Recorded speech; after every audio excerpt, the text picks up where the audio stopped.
Ariel Helwani post-fight at UFC 150 alongside Ed Herman. And Ed, obviously a frustrating night for you. Looking back, what could you have done differently to get the victory?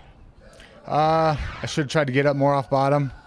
I just had a hard time moving. He was, real tight game on top, good position. It's just hard for me to get moving and attacking. So, I'm pretty disappointed. Feel like I didn't fight the way that I can, and I'm sorry to the fans, sorry to the UFC. I really feel like I, let everybody down. During the broadcast, they were questioning your decision to clinch with him so much. Why were you doing that? I'm really confident in my clinch game, with my dirty boxing, but I just had a hard time getting my punches off in the clinch. Usually I can dirty box a little bit and create a little bit of space, but even though I was able to control him, and against the cage or whatnot, I wasn't able to get my punches off. And then again, he was able to get the takedowns in there a little bit. So he's hard not to clinch. When you start firing on him, he clinches up, and I feel comfortable there. And he's hard to get off of you.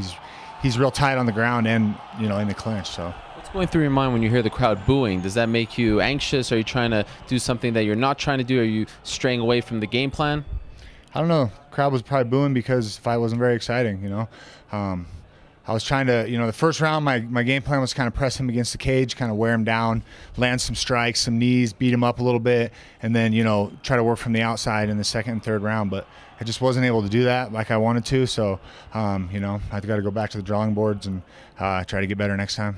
He said he underestimated the altitude. Did you feel that he was weakening as the fight progressed because of, he was tired? I knew he was tired, but once he was getting those takedowns, he's so hard to move that he could just lay there and rest, Not to take anything away from him, but I felt like, he kind of just laid on top of me and rested. I could feel him in the clinch. When he got to mount, he was breathing heavy and he wasn't really doing anything. He was just trying to hold position. I was trying to move, trying to throw elbows from my back, which, isn't much, there's not much success there, but I was just trying to do something.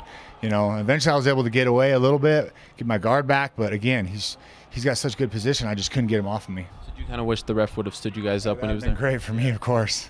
All right, well, we appreciate the time. Thanks, Ed. Thanks, guys.